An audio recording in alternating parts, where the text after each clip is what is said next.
Good afternoon, everybody.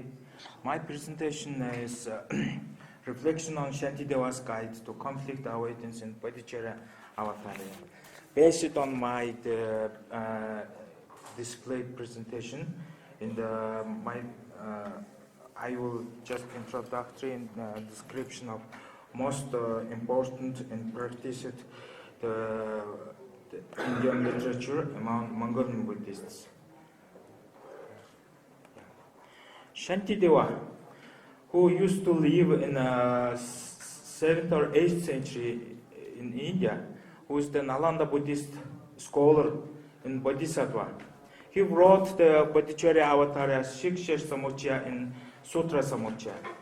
The Shantideva, the name is very special because in Tibetan Shivala, in Mongolia, is Amirlingotinger. It's he's like a role model of the conflict resolver, because in his biography, some of his fellow monks misunderstood him or bullying him, like he's only doing 3 things in his life: in eating, sleeping, going to the bathroom. That's why he resolved this mistreatment and conflict by his wisdom. And he wrote the Bodhischaryavatara. Bodhischaryavatara is 10 chapters. All, in my personal opinion, it's like a guide to resolve the conflicts.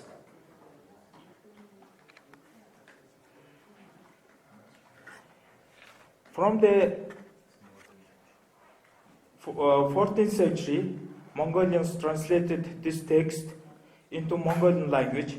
First translator of this text, the scripture, is the Choji Otsur, who translated this from Tibetan to Mongolian. After that, very many Mongolian other Buddhist masters translated or write commentaries on this Indian scripture.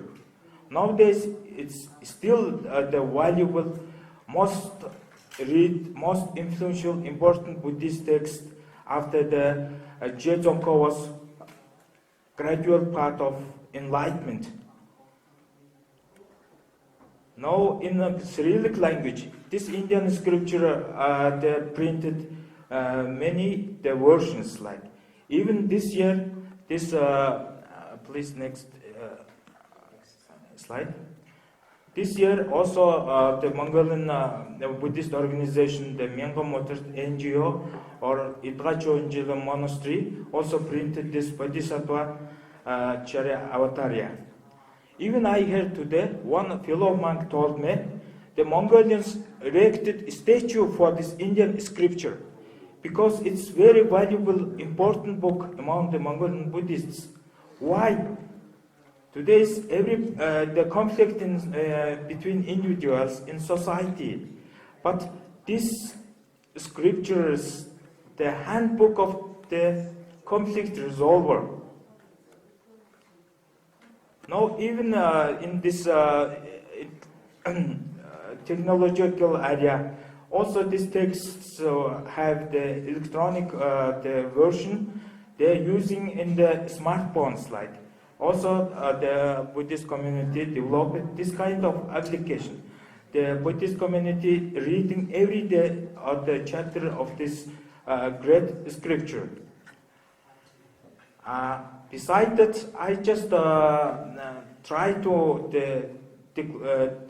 define the conflict from some dictionaries. Like the conflict situation which people, groups, countries are involved in serious agreement or disagreement. Like it's like other conflict. Within society exist in the conflicts. Also, conflict means situation in which there is opposing ideas, opinions, feelings, wishes. The situation in which difficult to choose. Like it's like every human body, even in mind, our minds has the conflicts. Like that's why the conflict is like a source of the extremism, exclusivism, and the terrorist ideas. Like The religious studies scholar Charles Kimball, if in this world 7 billion people we are in this small world, but 80%, 5 billion people they following some particular religions. If some religion interpreted, practiced in narrow, rigidly exclusive way, that religion will bring in society the violent conflict, he thought. If some religion understood and practiced in inclusive and flexible way, that will facilitate an inner peace, outer peace, in adherence in society and community. Now we're going back to the main concept and the idea of the Bodhischaryavatara.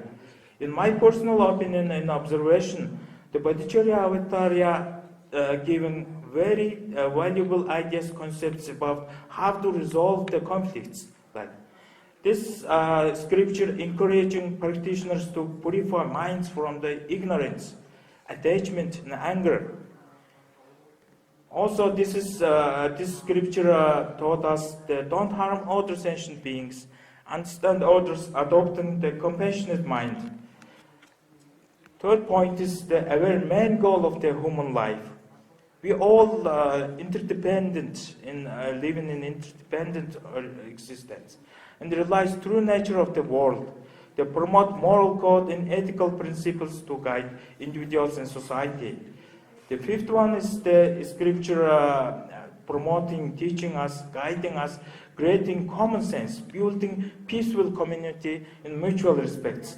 Sixth point is the promoting teaching of equanimity. All the society and gender-based discrimination or wealth-based discrimination, all this should be ignored. All people are same in society, like creating inner peace, stable mind, state of mind, harmony despite the vicissitudes and the conflicts of life.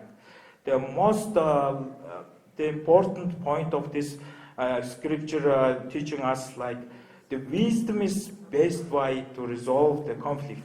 The previous Samvad conference, all the speakers talked about, like ideology is the main source of the conflicts, but philosophy, logic, rational thinking is like to resolve the conflicts. In this Bodhischaryavatara Sutra also teaching us this wisdom.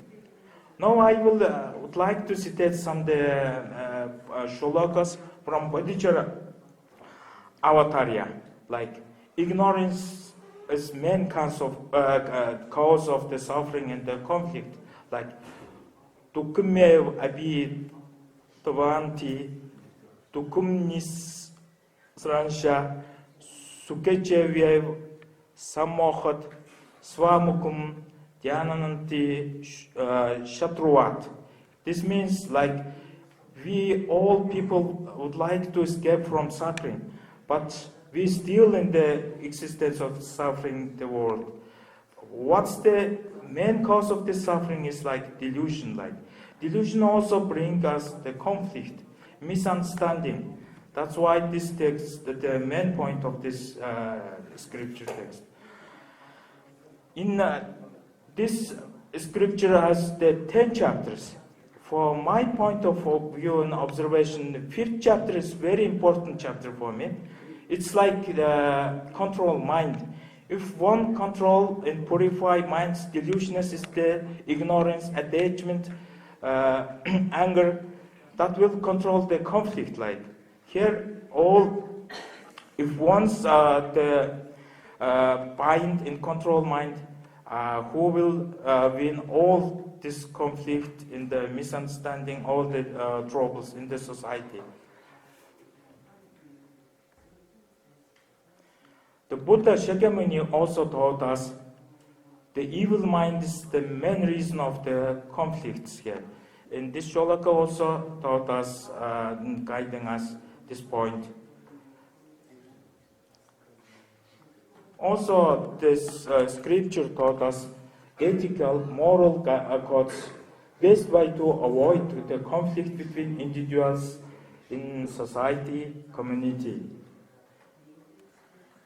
Another one is also once the people, opponents, involved in dialogue, they have to behave, have to control their outside appearance. Is very clearly taught guide in this shloka. Another one is like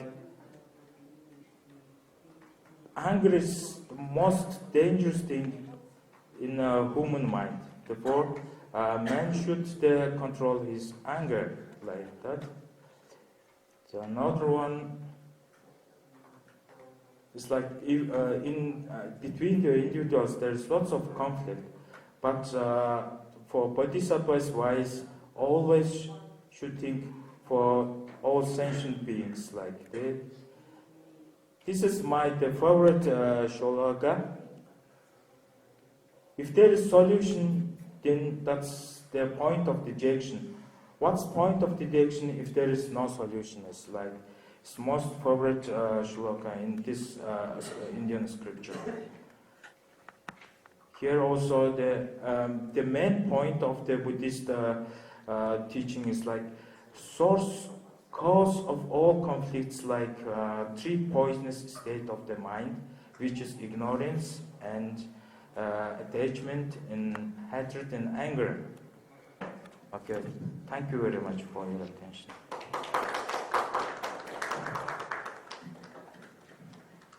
Thank you very much.